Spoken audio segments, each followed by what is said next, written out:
Alrighty, guys, welcome back to the Mind Mate podcast. I'm here today with a very special guest, Dr. John Powers. Hello, sir. How are you today? I'm good. Thanks for having me. Absolutely, absolutely. Yeah, I was reading up on your bio. It's nothing short of impressive. I suppose where I've got a lot of questions, but for everyone listening home and watching, John, could you just give people a brief background as to who you are and what you do and yeah. Okay, sure. Well, I'm currently at the University of Melbourne. I have a joint appointment between the School of Historical and Philosophical Studies and the Contemplative Studies Centre. Before that, I worked at Deakin University as a research professor. And before that, I was at Australian National University for about 20 years, starting as a senior lecturer, and then I worked my way up to professor. Beautiful, beautiful. And I can detect an accent there. Where are you from originally? Originally from the US, Originally from the US. Massachusetts. Oh, beautiful, beautiful. And when did you come to Australia? 1995. It's in 95. I got an Nice. offer from ANU to take up a position there, and it sounded like a great idea. My original idea was I would only stay in Australia for a few years, see what it was like, and then maybe go somewhere else. But I liked it so much I haven't left. Nice. We reeled you in with the fishing rod in the end there. Hmm. Cool. So what was perhaps we could start out pretty general and then go more granular into sort of what you currently teach, with regard to Buddhism and Tibetan Buddhism and spirituality and so on. But were you always called to the humanities, to philosophy, or did you what sort of pulled you in that direction growing up?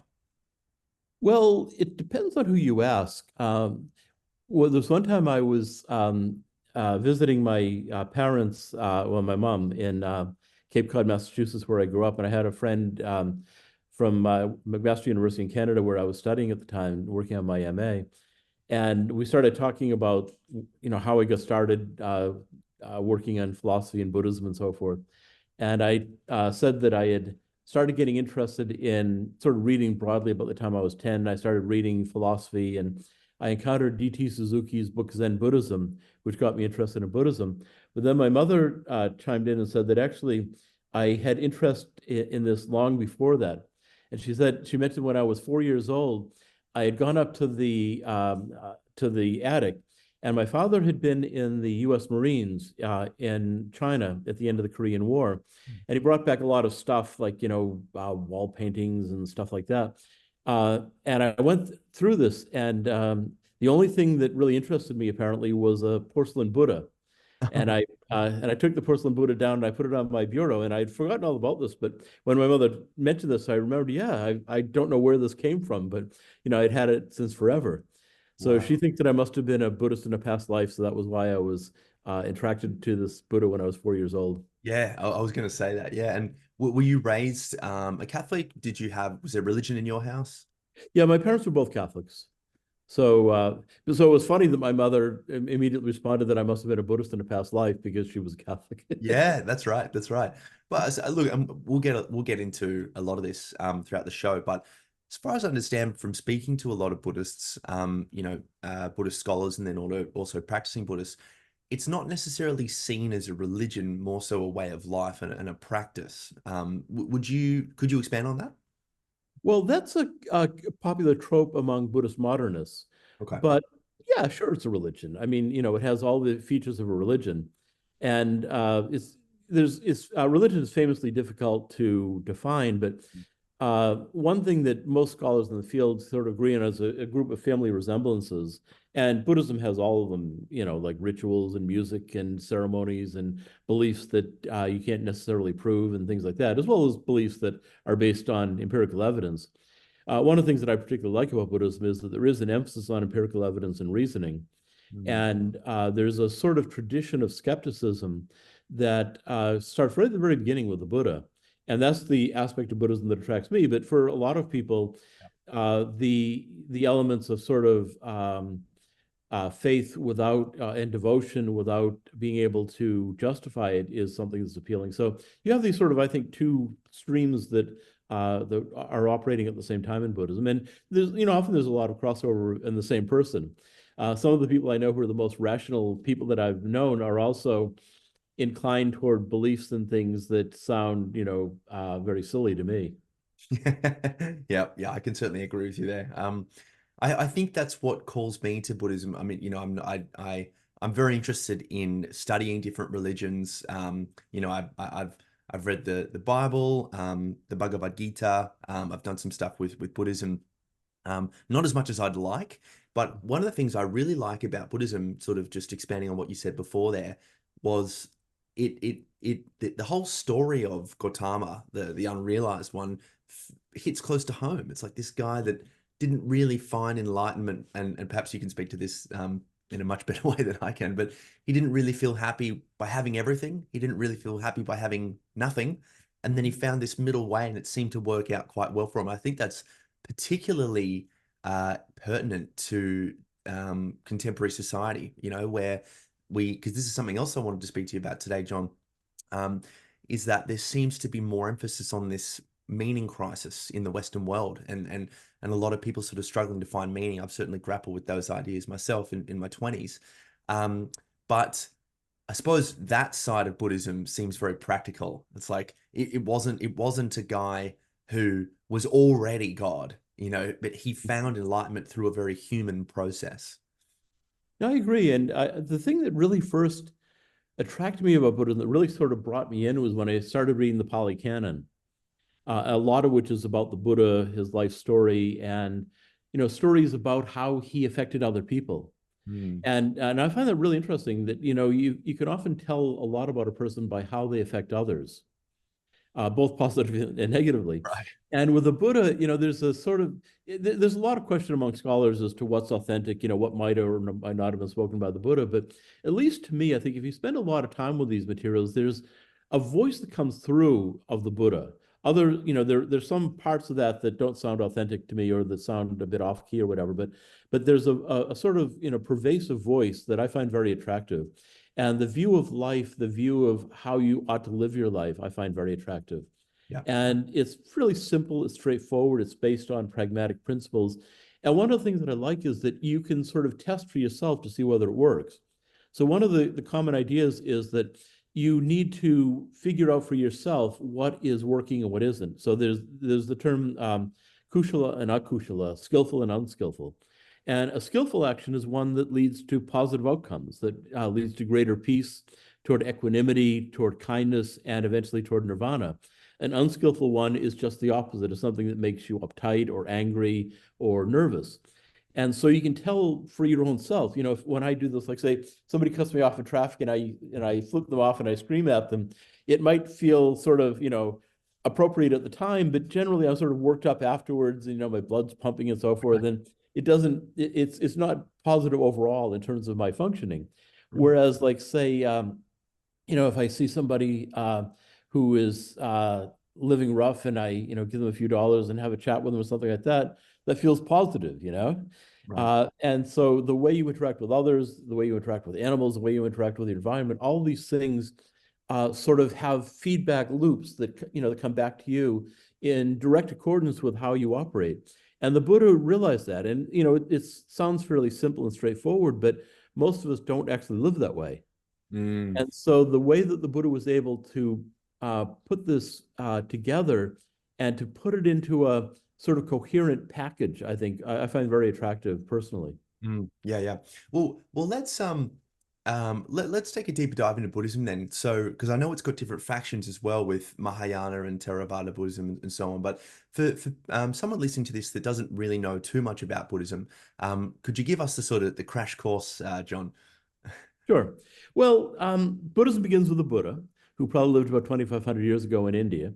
As you noted, the term Buddha is an epithet. It means awakened one. And so the image here is of most people living their lives asleep, being unaware of the reality of things, and basically, doing actions, habituating themselves to patterns of thinking and action that have negative outcomes in most cases or overall. And so as a result, we create attachments to the world.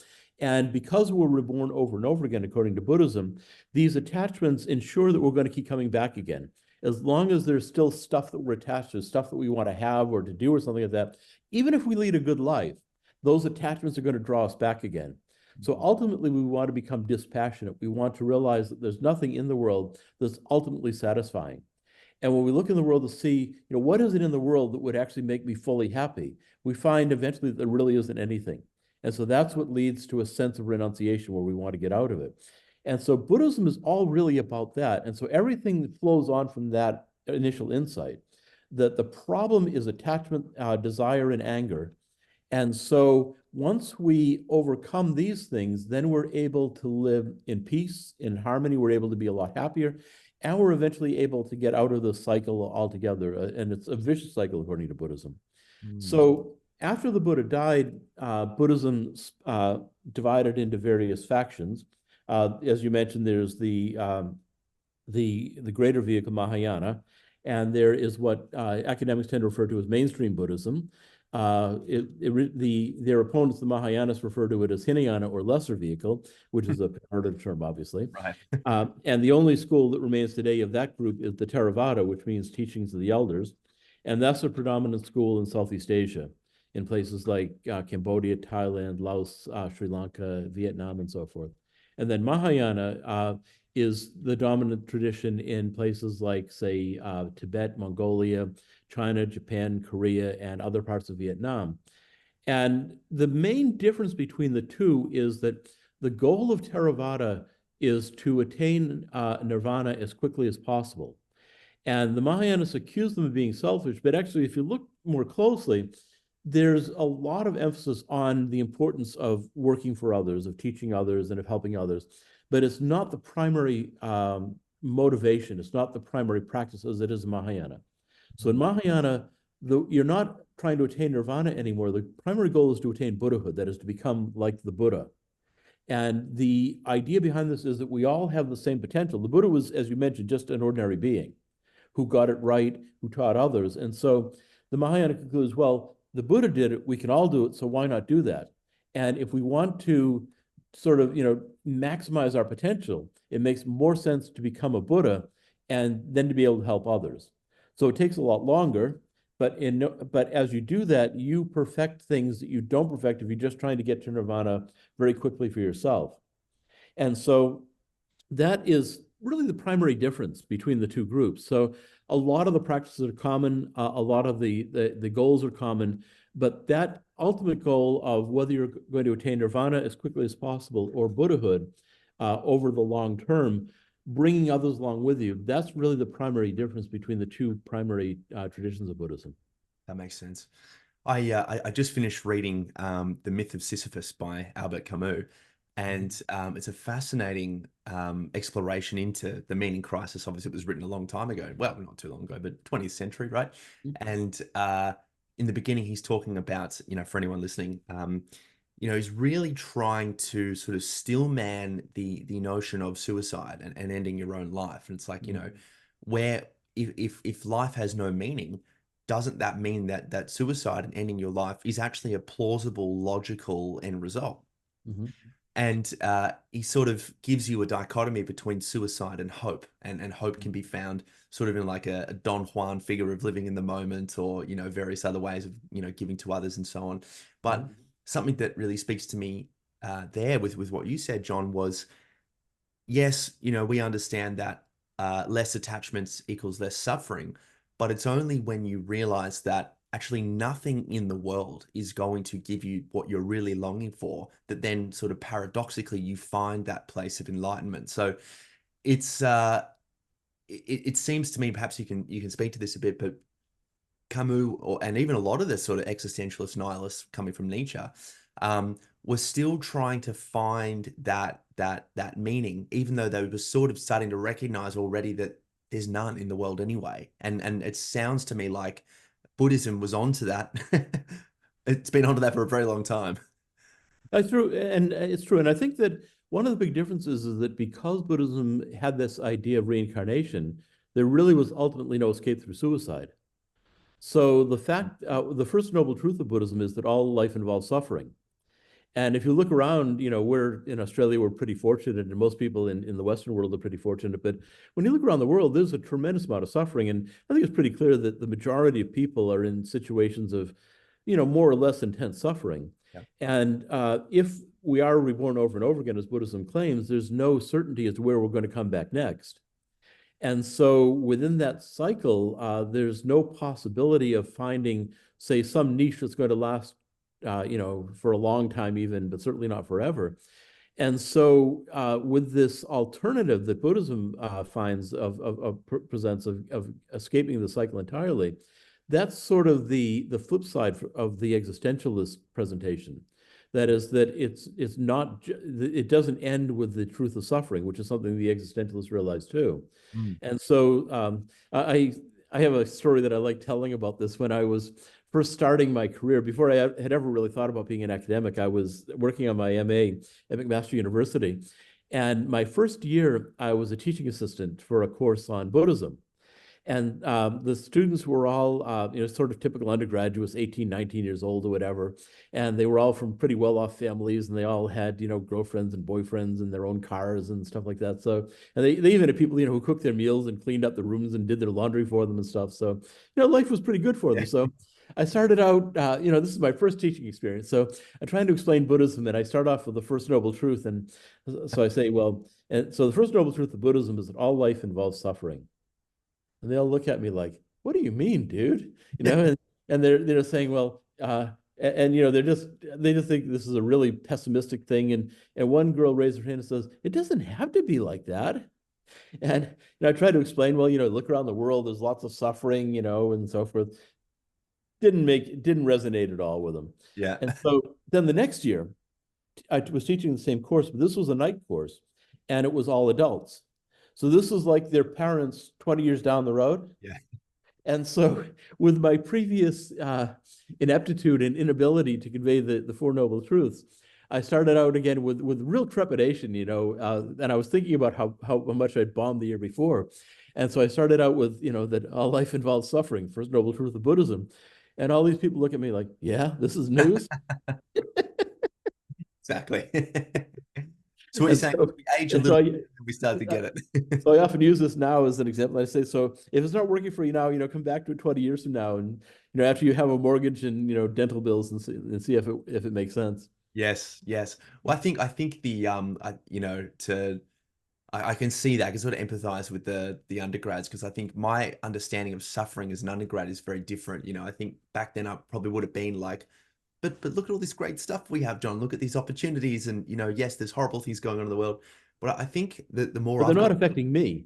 no, exactly, Yeah. So they're exactly, off in the Middle East or Africa or someplace like that. So I yes, can watch it on the news, and I can be dispassionate about it because it's not affecting me or anybody who I know. yes, yes.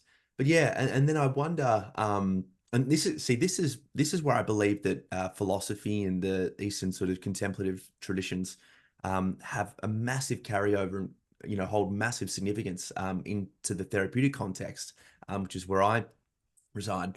And I think that as you get older, there is that sort of feeling of not inadequacy, but just not enoughness, that I can't seem to find, that sort of very inner subjective feeling of perhaps isolation. I'm not quite where I want to be. I sort of feel stuck.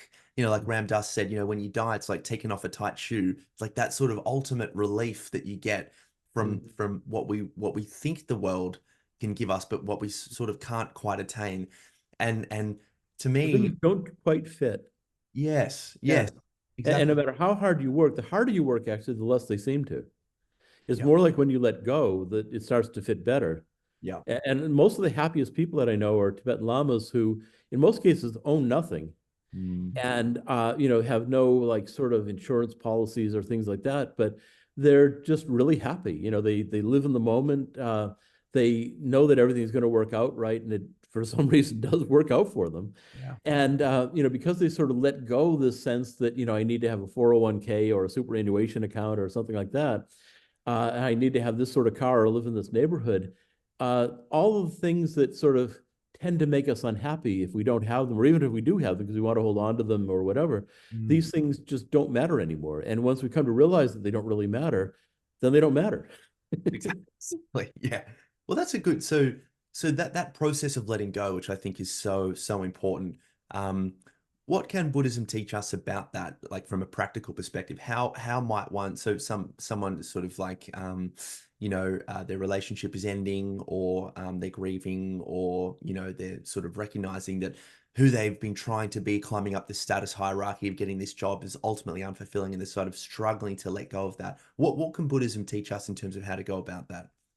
Well, I think one of the things that interested me right at the beginning when I started studying Buddhism was, you were talking about paradox, and there's a sort of paradoxical aspect to a number of Buddhist teachings and practices.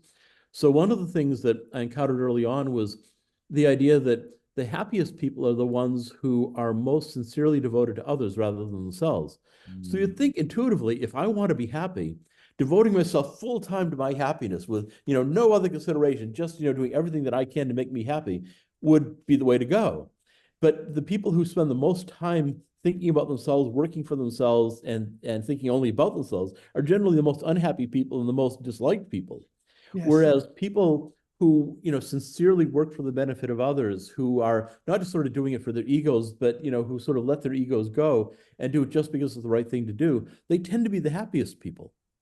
And often people who don't have a lot are really happy. Again, like these lamas that I met some lamas who like spend their lives in meditation huts, just sort of getting by on what people bring to them to eat or drink or whatever, and they're really happy. And again, it's sort of paradoxical. It doesn't seem like it should work that way.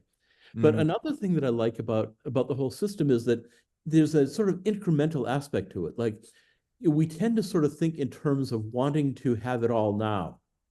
But with Buddhism, you come to realize that that's very unlikely to happen.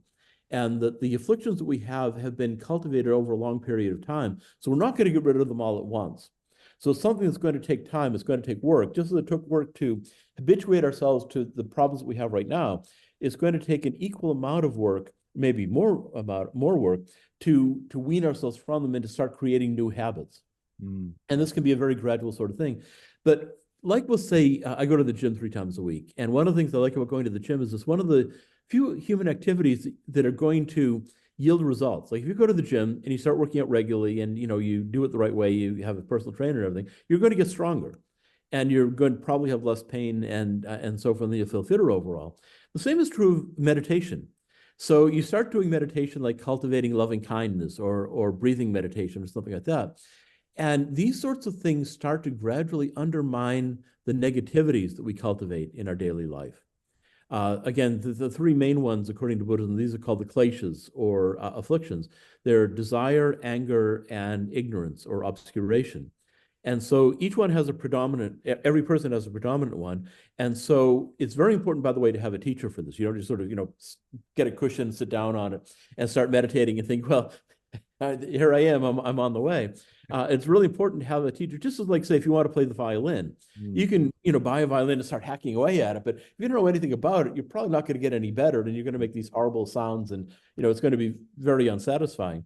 Whereas if you have an actual teacher, somebody who plays the violin and is skilled in teaching, you're going to be much more likely to get good at the violin and to do it more quickly. And the other thing is that a skilled teacher is going to be able to see what your negative propensities are and point that out, which is something we're generally very unlikely to be able to do ourselves. Mm. Just because we spend so much time cultivating the negativities, they kind of feel right and they're what we do. So having that sort of objectivity to see where we went wrong and what the problems are is really hard. So one of the analogies you see in Buddhism is the idea that if you've fallen into a hole, you don't want to go to somebody else who's in the same hole to get out of it. You need somebody who's outside the hole, somebody who can look, who sees what's going on and has, say, a repertoire of means to help you get back out of it. Mm. That's And awesome. so, and once you start on this, you can see, just as with weightlifting or whatever, that you get gradual progress. And often it comes along in a bit surprising ways. So I remember one time I had been practicing a particular meditation on loving kindness for about 10 years or so. And I couldn't really see a lot of difference. And I felt good about doing it. And the sessions were pleasant and everything. But I was driving down a very narrow street. It was one way and it was all clearly posted one way, and somebody was coming up the other way going the wrong way in the one-way street. And so he saw me as blocking him and he started blasting his horn and screaming at me and shouting obscenities and so forth. And then he sort of like pulled up right to my car and started, swearing again at me. And so I just sort of backed out and I, pulled and let him go. And he drove away, blasting his horn and everything. I did, sort of point to the one-way sign, but he, flipped me off again. Yeah. But the thing that was interesting was that throughout this whole experience, which before I started doing this meditation would have probably ticked me off significantly, and I probably would have responded, I really felt very calm about the whole thing. Mm, And it was only afterwards that I thought, oh, that was interesting, This was a very aggro sort of guy who obviously had a lot of anger problems. right. And I didn't get pulled into this. And I probably would have in the past. And, and I could see, I'm really glad I'm doing this meditation now because it is obviously having an effect, even if you don't really see it until something of this happens that tests you. That's so important, I think, for people to hear, especially myself, because you're exactly right. It's just like the fruit of the labor. It takes a long time to ripen, and I think that's particularly difficult in terms of the way we live in this day and age. With Mhm. consumerism and so on, and it I find it difficult because we've got these practices that really help us. And I'm nowhere near as well versed as yourself, and I should meditate a hell of a lot more than I do. But I also feel this sort of, it's almost like modern society, is like two walls sort of slowly caving in on the means by which we can sort of get out of get out of our own way, right? And stop thinking about ourselves and all that sort of stuff. Um, John, I wonder what it's like you sort of teaching this sort of stuff and being here and practicing Buddhism in Australian or Western society versus when you've been over and actually experience and immerse yourself in the Eastern cultures. Could you speak to that? Sure. Well, I'll tell another story. I was writing an article that I was sort of asked to do on Buddhism and activism. It was for a book on Western Buddhism. And so I was asked if I would write something on people who were activists who were also Buddhists who saw their activism as part of their Buddhism, of their Buddhist Mm. training. And I talked to a friend of mine, Dan Kozort, who's written a number of really, really good books on Buddhism, including one on Highest Yoga Tantra, which I think is the best book on the subject. He's also a really nice guy, too. And so I was talking to Dan, sort of interviewing him for this article. And he at one point said, we were talking about being scholars of Buddhism. And he said, for me, I feel really grateful that I'm able to teach the precious Buddha Dharma.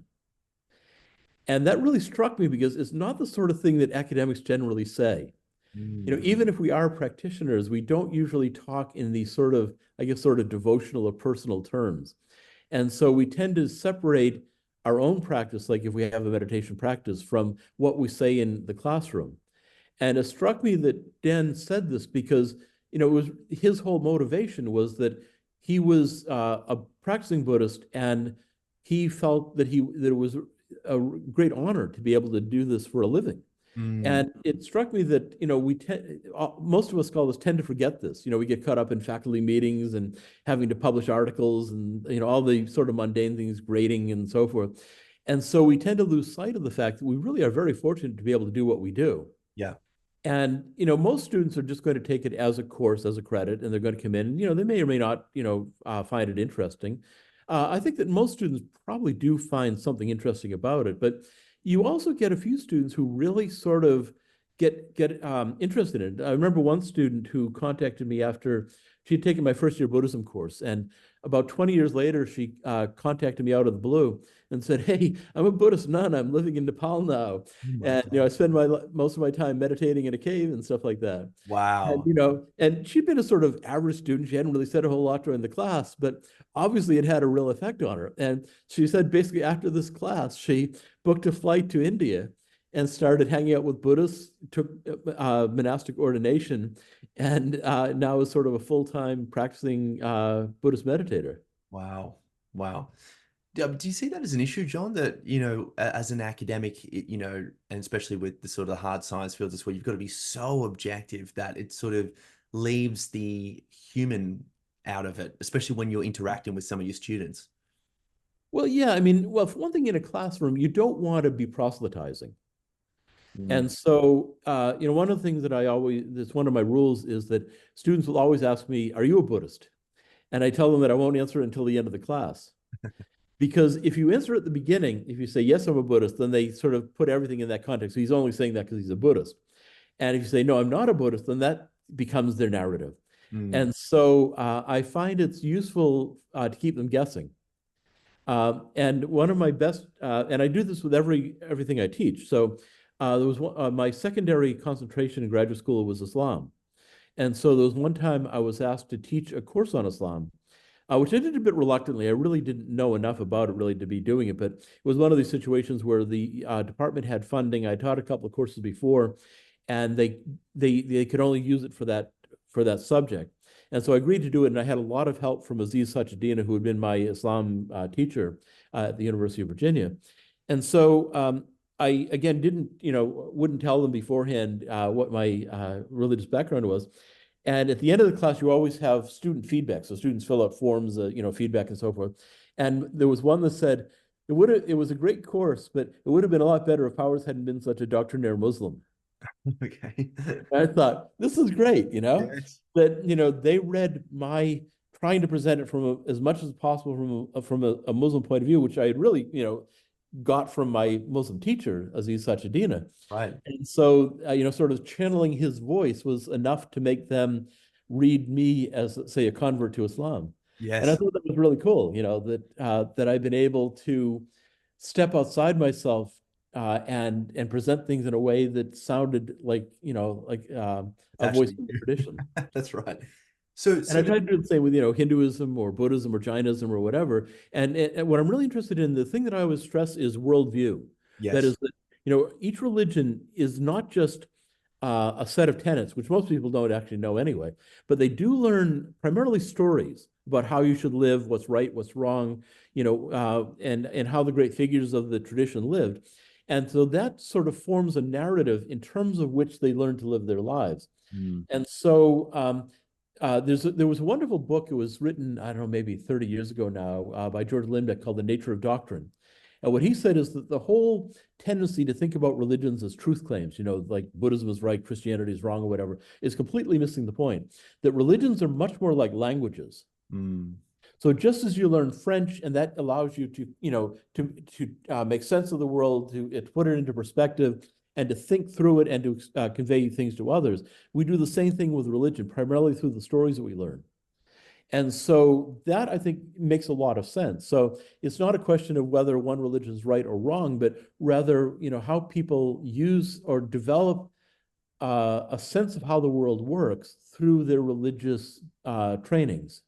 Yeah. Yeah. So is it more than sort of like Huxley's idea of the perennial philosophers, like they're all sort of like different maps based upon the culture that uh, uh, begot these languages, but they sort of all point to the ultimate God, the God that cannot be named. No, Something like, I'm not a fan of the perennial philosophy. oh yeah, please tell me. Well, I think one of the when I first started in graduate school, I had a couple of teachers who were perennial philosophy buffs, and they sort of presented this as something that was like obviously true. But the more I started reading and thinking about it, the more I came to realize that it really doesn't hold up. So, I think all religions are similar to languages in the sense that they help you to make sense of the world, but they do it in different ways. And so, like for instance, when I first traveled to India and I started trying to learn Hindi, one of the things that struck me was that in Hindi you tend to say everything in the passive voice, and that also reflects a worldview. So when Indians talk, things happen to them. The job becomes lost, the car becomes crashed, and things like that. And so it tends to promote a view of the world in which things are happening to you from powers outside of your control. Mm. Whereas, say, English is very agentive. And so you say, like, I broke my leg, I crashed my car, I lost my job. So the agent is really sort of in charge of what's happening, even in things like, say, when I broke my leg, where you didn't actually snap it yourself, right?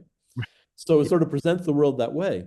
And so it's not that they're all doing the same thing. They in a sense are helping us to make sense of the world, but I think they're doing it in very different ways. And I Yeah. think the same is true of various religions.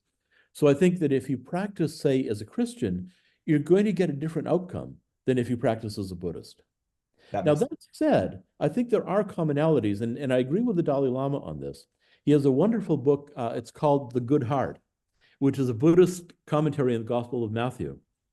And what he argues is that while he agrees that ultimately the goals are different, like say, Buddhist nirvana really can't be equated to Christian heaven or whatever, or say a Taoist immersion in the Tao and the world around you.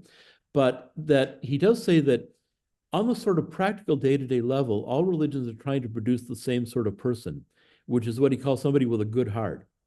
And that these sorts of qualities that characterize a good heart are universal, are universally respected, like say compassion, wisdom, kindness, integrity, honesty, that sort of thing. These are the sorts of things that people will recognize across cultures when they see somebody from another culture who has these qualities.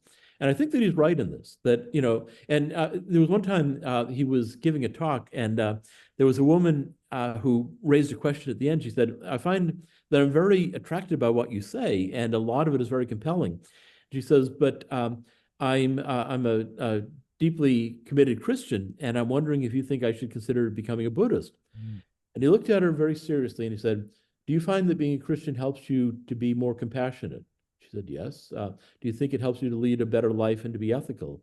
And she said, yes, I do. And he said, why would you want to change? And Brilliant. so he is very, very against conversion. Oh, he was Yeah, against it fundamentally. yeah, and he says this, regularly that again, like with say a language, you're going to be more familiar with your native language. Yes. So even if you learn to speak another language, you're probably, going to speak it with an accent. Right. And so if you convert to another religion, you're probably going to do that religion with an accent. Mm. And there's a good book on this too. It's called The Jew and the Buddha. Sorry, The Jew and the Lotus. It's about Jews who've converted to Buddhism. And there's a really high percentage of Jews who've become Buddhists. Is that right? Yeah, and this guy refers to them as Boo Jews. That's good. And it's become a very popular book, especially among Jews, because, and particularly among Jews who become Buddhists, because he sort of makes that point that, you can sort of spot a Jewish Buddhist because there's a sort of Jewishness to how they do Buddhism that Mm. sort of is a carryover from what they grew up with. So again, it's like speaking with an accent. So, Yes. when you meet a German speaker who learned English as an adult, they're always going to have that German accent. So, no matter how fluent they are, no matter how good their English is, you're going to immediately know that they're foreign, just like you recognized that I didn't have an Australian accent. Sure, sure, sure. Well, I've lived here since 95, but I still speak like an American. that's right. That's right. Yeah, exactly. I mean, I've only got 2 more years on you of being in Australia. And Yeah. you get the accent, right? Um, But when I go to America, my friends always remark how much I sound like an Australian. oh, really? Yeah. That's so interesting. Well, one thing that you're always going to notice is you can tell how much how long an American's lived in, and I've got some really good friends who are from the US, how long they've been in Melbourne by whether or not they say Melbourne or Melbourne. Yeah. Yeah. Well, I figured that one out pretty quickly because, Yeah, sort yeah. of, if people really give you an odd look if you say Melbourne. Melbourne. Yeah, yeah, Yeah. yeah. I remember the advertising for the Bourne ultimatum that I think it was a play on words with that sort of thing. But Mm. what you were saying before there about conversion and so on, even when you were talking about how it is to speak in the language of Hindi in the passive tense, um, there's a sort of letting go idea that's embedded in that very language. The car did this. It's like it's separate to me. There's I can imagine there's less of an egoic attachment to the way in which the world works, just by how you formulate your speech in comparison to I broke my leg, I did this. And John, I remember reading in Liz Gilbert's Big Magic, she's talking about the muse and creativity and so on. She said that the ancient Romans used to say people weren't geniuses, but they had a genius, as though the sort of god of genius touched upon them, which I think. And I agree with her point in that it sort of lets you off the hook. It's like if you write this amazing book or you did this great artwork or whatever it is, that the letting go is well, that wasn't me. It was something that was working its way through me in that flow state. And then also the fact that I haven't been able to do or repeat this again. So again, it's not me. It's not this horrible suffering that I have to carry around because I'm a horrible artist that can't ever do it. It's this God, and I find that to be a very sort of liberating idea that perhaps I think a lot of us in the West could take on. It can be, although it also has kind of interesting outcomes too. I saw things where people would sort of give up when bad things happened. And so I have seen a number of broken down cars with little shrines on them. They're Mm, waiting for God to fix them. And appliances that break down, people will often build a shrine and sort of, let God wait for God to take care of it. And right, it's going to take a while. Like, if your refrigerator is not working, uh, and you're waiting for God to deal with it, it's probably going to be a long wait. right, right, right. Yeah. So that balance, right, between determinism and agency. Yeah. And I think that's another thing that I find attractive about Buddhism is that it recognizes that a lot of things that happen are outside of your control, that they're a result of actions that you've done in the past, and that not everything that happens is a result of your karma. That, karma is only part of the story. There are things that just happened, like you're in the wrong place at the wrong time, and it really has nothing to do with your karma, according to Buddhism. And so, but on the other hand, there is a sense that if you keep working at it, it's going to gradually improve. Mm, So you mm, can make incremental improvements, but if you're looking for it to happen all at once, that's not going to work. right, right. So, So patience is one of the key virtues that you need to cultivate as a Buddhist. which is also one of the hardest things for us to do in this day and age, right? Yeah. I think particularly in this day and age, there's a tendency to think, oh, I'm in, the crucial time that, and so like, evangelical Christians always think that Christ is coming tomorrow and it's going to be during their lifetime. And, people have been saying this for hundreds and hundreds, thousands of years. One of the things that I learned when I first started studying, doing Bible courses in university was that it was really clear that the early Bible writers thought the second coming was like any moment now. Mm, And they certainly didn't think it was going to be, more than 2,000 years before it was going to happen. But every generation, basically, there was a lot of people who think this is it. This is, I'm at the end times. This is the crucial time. And so it's really hard to sort of have the objectivity to think, well, the world's been going for a long time. The notion that, my lifetime is going to be the crucial period in world history is really kind of unlikely. yeah. Yeah, it's so true. But that said, I think we do really live in an unusual time, like particularly with the proliferation of information technology, the way we're bombarded by information in a way that people in the past weren't, the way that we're able to see and experience things from all over the world instantaneously is new. But also access to things like, say, this has also made it possible, for instance, to do meditation courses online, Mm, to get a wide range of perspectives, just by going onto your computer and Googling it. And so I think that, both positively and negatively, we're really living at a very unusual time, a time that really doesn't have any precedent in world history. when you're teaching the undergrads, um, are you noticing that there's uh more of a need, and not even just from undergrads, from people in general, when you talk about comparative religion, Eastern tradition, so on, are people looking for this sort of stuff perhaps now than they were 20, 30 years ago? Is there more of a need for meaning that they're finding through spirituality and religion, or what are you noticing in the cultural zeitgeist, I suppose? I can honestly say I started teaching in 1990, but I really can't say that there's any great difference in terms of numbers of people who come to my courses or what they bring to the courses or the percentages of people who have a personal interest as opposed to, say, doing it for a course credit or, an intellectual interest or whatever. But there's always going to be a few people who are going to have a personal interest. And one of the great things about teaching Buddhism is it's never been a required course in any university where I've taught. So people come because they're interested, and not because they have to do it, like, say, a first-year economics course or something like that. One of my best friends is an economist, and he taught first-year economics for most of his career. And his biggest problem was finding ways to get students interested enough to take a course that they were required to do. But in my case, most students who come to my course have at least some preliminary interest in Buddhism. They want to find out more about it.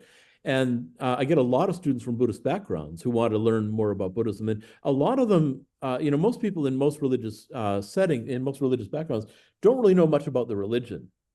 And so I've had a lot of students from Buddhist or other religious backgrounds who come up to me often after the course and say, I really had no idea that my religion was like this. And I understand my religion a lot more, and either I like it a lot more than I did, or I don't like it more as much as I did in the past. And usually it's the former. Usually they find that it sort of deepens their appreciation for the religion and their sense of what it's really all about and how it works and what it can do for them. But you also get a lot of people from non-religious backgrounds or from backgrounds of other religions who in many cases become dissatisfied and are looking around for something else for meaning. And they'll take philosophy courses, they might take existentialism or something like that. But a lot of them will come to a Buddhism class, sort of, to try out this as a range of other, among other things. And I also teach an introduction to Asian religions course. Mm. And it's very much like that. Students will try a little Hinduism, then a little Jainism, a little Buddhism, some Confucianism. And what I find is that a lot of students will sort of be attracted serially to each of them. They'll find things in each of them that, say, oh, I really like that. And then the other one, they get to the next one, oh, that's good too. And so, but, it's sort of in a sense like going to a supermarket and trying out different things and, seeing what you like. Yes. And that's also possible in a way that was never available in the past. The students can, come to a university or even say adult education courses and learn about things that would have been very, very difficult to get information about in the past. Well, I think that's certainly where I find myself as well, just like sort of, having been raised a Catholic and then feeling that it was I just wanted to learn more about it. And I think it's something that you said in the beginning of our show today was like these stories and the lasting impact of these stories. And I think that a lot of what I got from high school education that was really good in terms of like what is in the world, but I always felt that there was a lacking teaching of how to be in the world or what to do in the world, how to act in the world, and I think that's why I've been really called to religious studies. And I haven't necessarily been able to find my way into one specifically. But I think there's so much to take from these ideas because I think these are the most fundamental questions that human beings have been grappling with ever since we became sentient, almost like what the hell is going on and what should we do and what's right and what's wrong. First figure out how things work, and then figuring out what you're going to do about that. Mm. Yeah, yeah, exactly. The ongoing process, I think. And I So, think it's very important yeah. too. I was talking about a teacher, and I think it's also a very important thing to find somebody, at least one person, maybe more, who has sort of got it right. Mm. They may not have it all right. I was mentioning earlier that some of those rational people that I know hold beliefs that I find really silly. I was thinking in particular of one of my teachers who was a Tibetan Lama, and it was one time we were driving from one place to another in Virginia, and it started to get to dusk, and he said, "Well, we have to find a hotel." And I was like, maybe 4 o'clock. It was during the winter. And I said, "Why? It's only 4 o'clock. We could get there in a couple of hours." He said, "Well, it's getting dark." And I said, "Yeah." He said, "So they're going to be spirits out." Really? I said, "Okay." So we found a hotel at like 4:30 in the afternoon. Well, we could have got to our destination. We'd driven a couple more hours. And this was a guy who trained in logic and debate and so forth.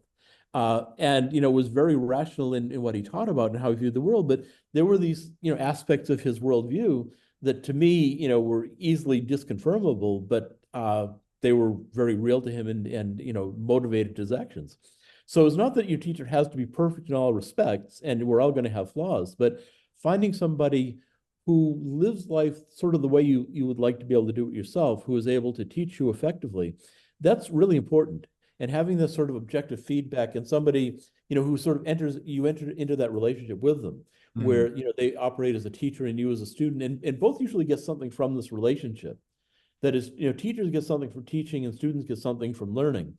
And so that kind of personal relationship that's often, a long-term sort of thing with both is really important if you're serious about getting into into the practice.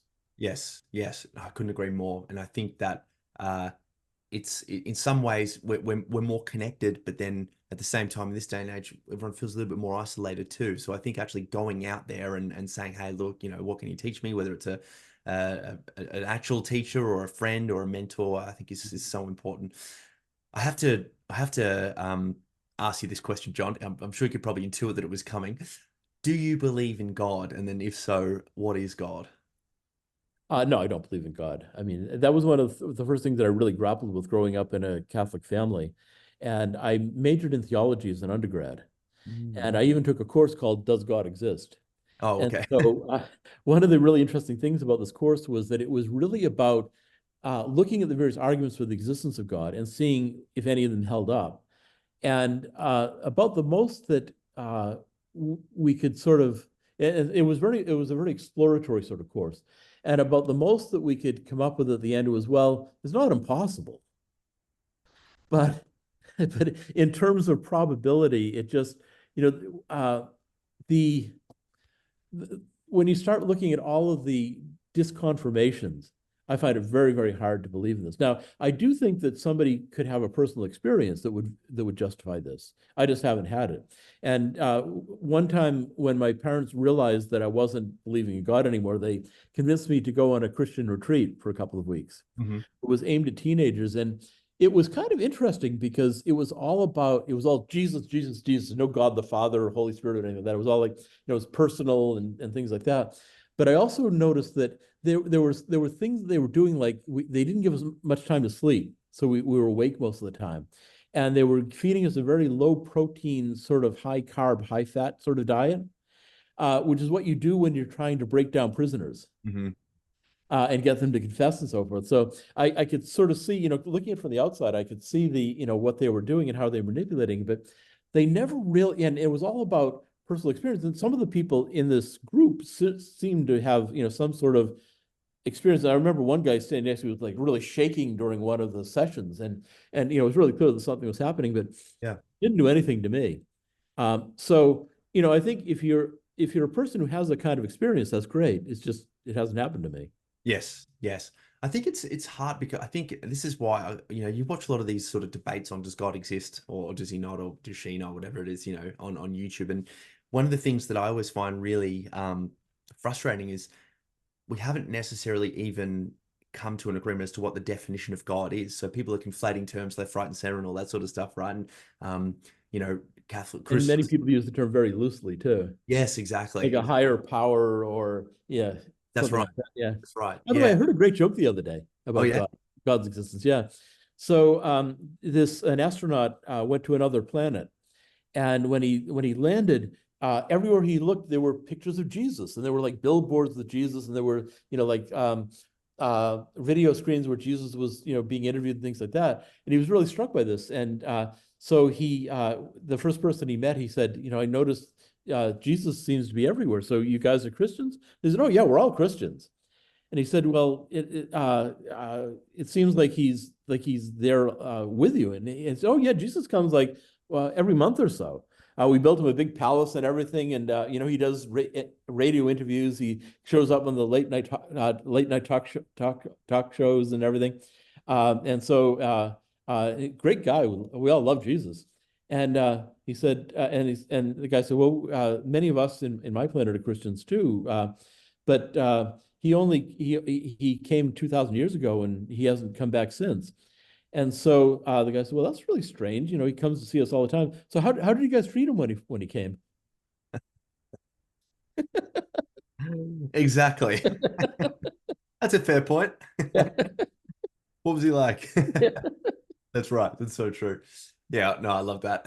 But So, I'm the sort of guy who really needs, sort of empirical verification if I'm going to believe something. And, yeah. having studied all the various religions of the world now, or at least, all the major ones, and looking, all of them have truth claims and so forth. But, when you look at this, they all basically have about the same amount of evidence. They have holy books, they have people that they point to as being exemplars of the tradition and things like that. But, aside from that,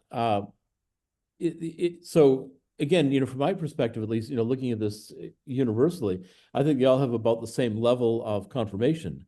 And so it's hard to spend a lot of time looking at these different religions and saying one has a greater claim to, sort of objective validity than another one, because they're basically all working on the same sort of level of, well, basically very little confirmation.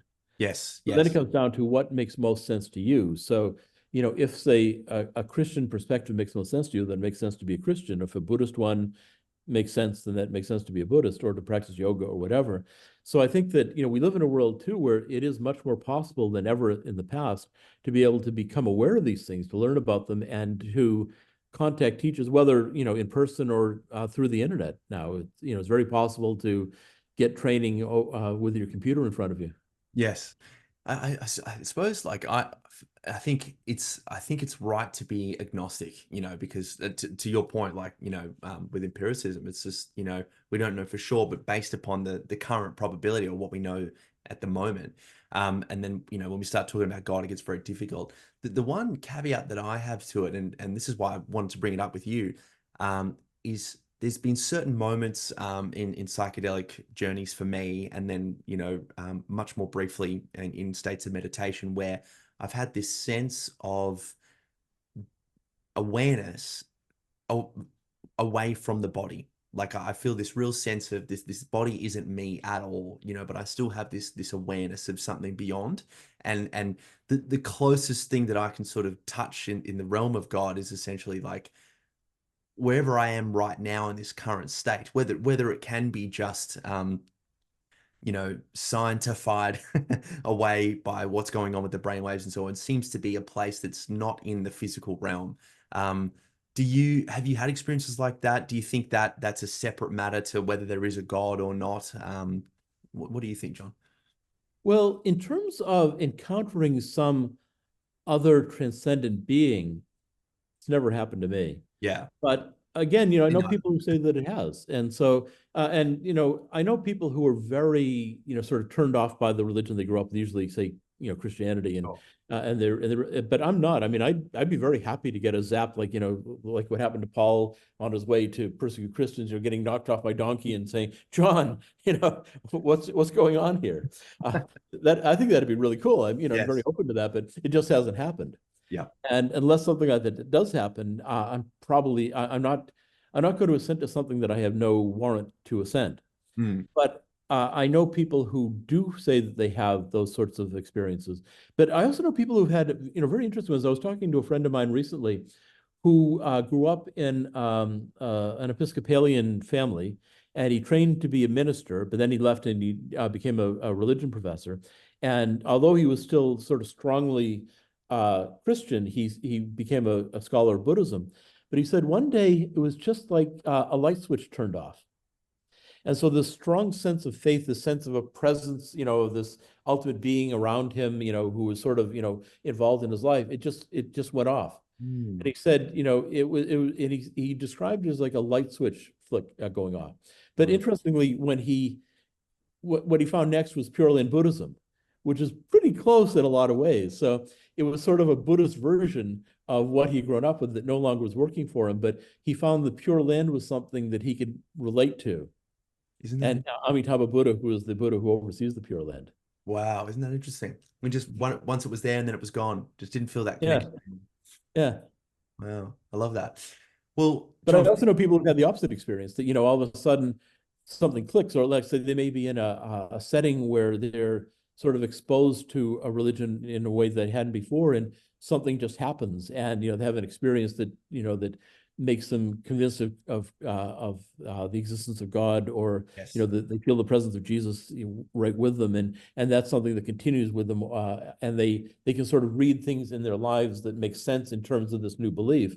yes, And that's fine too. So I think there's a lot of possibilities for how we can relate to the world, and a lot of ways that that religion works for some people and not for others. yes. And we live in a world where it's possible to sort of shop around a bit. There are certainly moments where, because I love learning about existentialism. I love to speak with people like you, and I find that in itself really fulfilling. The discussion of ideas, which I, sort of feel called towards academia as a result of. But there are certainly moments in my life where I feel that sort of existential loneliness, that feeling of, oh, wouldn't it be lovely to have that agape love, that the Christians talk about, just being immersed in this hug, of or like a bath of warm love where I feel totally saved. And Mhm. yet at the same time, I feel that there's also that tension, right, between what I really want as a finite human animal to just be saved in that pool of love. But then what I also really love is the journey of personal agency and of knowing and being able to explore the playground of life and speaking with people. And I think what hurts the most is that they can't be reconciled. I do have to Yeah, sort of they are kind of two different ways of operating, aren't they? Yes. So the one, like so the Christian one is where you abandon yourself and hope for God's grace, and where it's impossible to be saved without that operation from somewhere else. And of course, that's also what you find in Pure Land in Buddhism too. Mm. That is a similar sort of thing that salvation can only ultimately come from opening yourself to Amita's grace. But then, the sort of mainstream of Buddhism is much more about self-effort, Mm. that you don't really get any, their teachers will help you and their Buddhas and Bodhisattvas who can help you along the line, but really it's from the work that you put into it, and that determines what kind of progress you're going to make. Mm. Mm. Yep. Yep. So one on one hand, you don't have to do anything, but then um, you don't get to do anything. And then on the other hand, you have to do it all yourself, which means you can get there, but then you have all the responsibility, which means you have to carry the burden. Mm. And it may not work too. Yes. A Yes. very common thing in Buddhism is that people, I know a lot of academics, particularly for, Japanese academics, who spent their lives studying, say, Buddhist philosophy or Madhyamaka or something like that. And then they got into their 70s and 80s and started realizing, I'm really not getting where I want to through this philosophical work. And then they all became Pure Land Buddhists. Interesting. That's Yeah. really interesting. Yeah. Okay. You I find. know at least like 15 or so who did this. And Oh I've heard wow. a number Yeah. of others. It's just a really common thing that, you sort of get to a point where you're starting to see that you've lived longer. There's more in the past than there's going to be in the future. And then you start looking for some alternative. And, if you're raised in a Buddhist background, you're more likely to look for something within the Buddhist context. And Pure Land sort of offers that alternative. Yes. What is that thing that they're looking for there? Is it to be saved entirely, or is Oh it? yeah, absolutely, yeah. So the distinction they make in Pure Land is between self-power and other power. So most of Buddhism, they say, is about self-power. You say you're doing the work, you're doing the meditation and so forth. But other power is where you open yourself, very much like in opening yourself to grace in Christianity, Mm. where you see that there's a higher power who has the ability to save you, and your responsiveness is what makes it possible. So you're opening yourself to Amita's grace or Amitabha's grace is what makes that possible. And there's still a bit of work that you need to do, but it's pretty minimal. So what you need to do is make a karmic connection. And that can be as simple as simply chanting the mantra of Amitabha Buddha, which is Namo Amitabha Buddha. And that's pretty easy. And there's a Buddhist text, the Greater Pure Land Sutra, that says you just need to do this 10 times with conviction, and then you're guaranteed to go to the Pure Land after death. It's pretty good. But there are also other practices too. And you're talking about personal things. So I'll tell you one personal one. There's a Tibetan practice called Poa, which is transference of consciousness. And this is part of a Pure Land practice, but it's also one that has a sort of tantric component. That is, there's a sort of, I guess you call it magical element to it. It's part of a ritual. And the ritual, if done correctly, if it takes, ensures that you're going to be reborn in the Pure Land. So I tend to be very skeptical about things like this. And of all of the aspects of Buddhism that I've studied, Pure Land to me is the one that is least plausible. Mhm. Okay, so that's sort of by way of preface. So when I was at ANU, I had a student who was a student of a Tibetan Lama who was coming to town, and he had asked the Lama to do a Poa ceremony. And they were going to do it in the athletic center in one of the exercise rooms. And so he said the Lama needed to have an image of Amitabha Buddha, and asked if I had anything. And there were these sort of postcards. I had bought a set of these, and one was of Amitabha. And so I gave the student my postcard. And so again, I went out of curiosity because I figured, well, I've never been to a Poa ceremony, so it'd be interesting to see what they do. But I really wasn't expecting anything. Like, my expectations were absolute zero. And so the Lama had my postcard, and he's chanting away, and he's empowering it, he says. So he's sort of, juicing up my postcard as he's doing the ritual. And after a while, he really started to lose my interest. So he's chanting away in Tibetan, empowering my postcard and everything.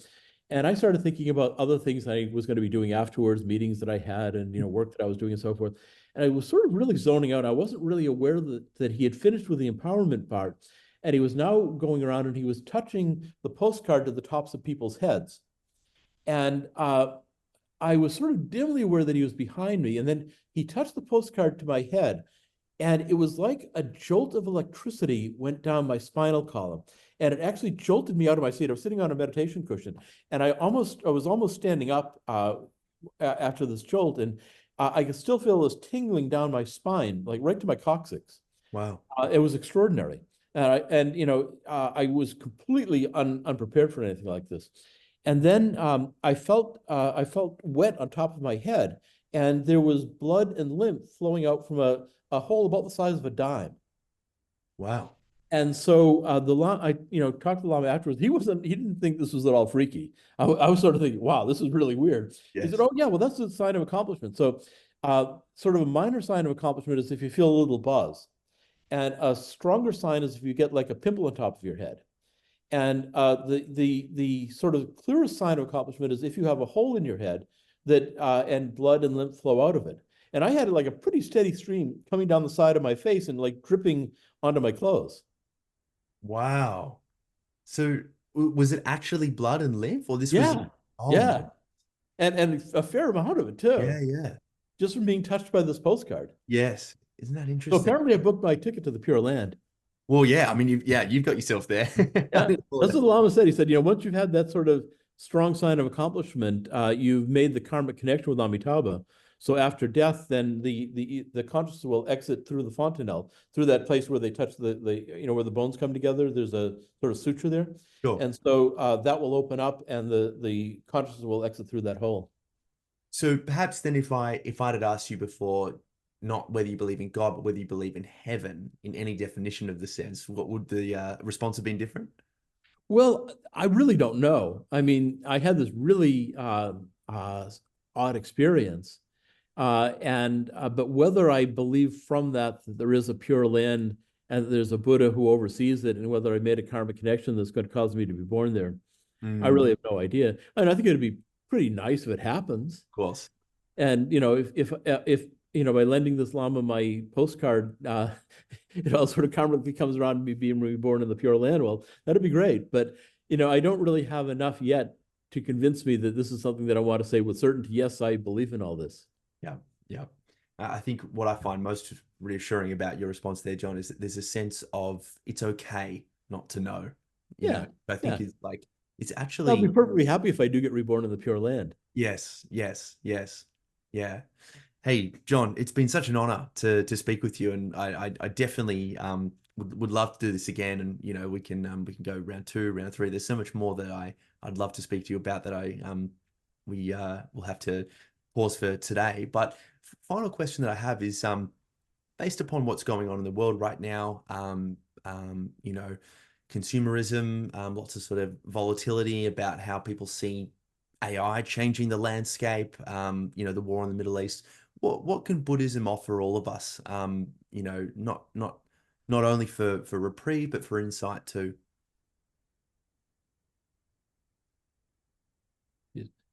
Well, I think it can offer a lot actually, and one of the things that I think the main thing that Buddhism can offer is, well, I think the philosophy of Buddhism is something that's really well worth studying. There's a lot of insight to be gained there, but and I also think that Buddhist practice and Buddhist practice combined with the study of philosophy can be very fruitful, Mm. and even the sort of fairly easy ones like mindfulness practice can really have a big effect on your ability to cope with change, with uncertainty, with trauma, and so forth.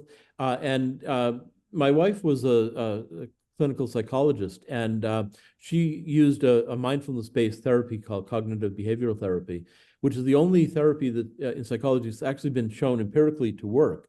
Mm. And I think this is really interesting that basically divorced from its religious trappings, this technique of mindfulness, of concentration, has been really proven to be something that reduces stress, reduces incidence of suicide, and helps with trauma and so forth.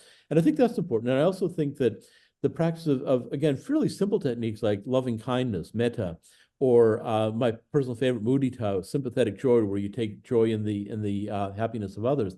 These can be very powerful and really transformative and fairly easy to do. You don't need to spend a lot of time. A lot of people will spend like 5 or 6 minutes a day doing this and find, really tangible positive results.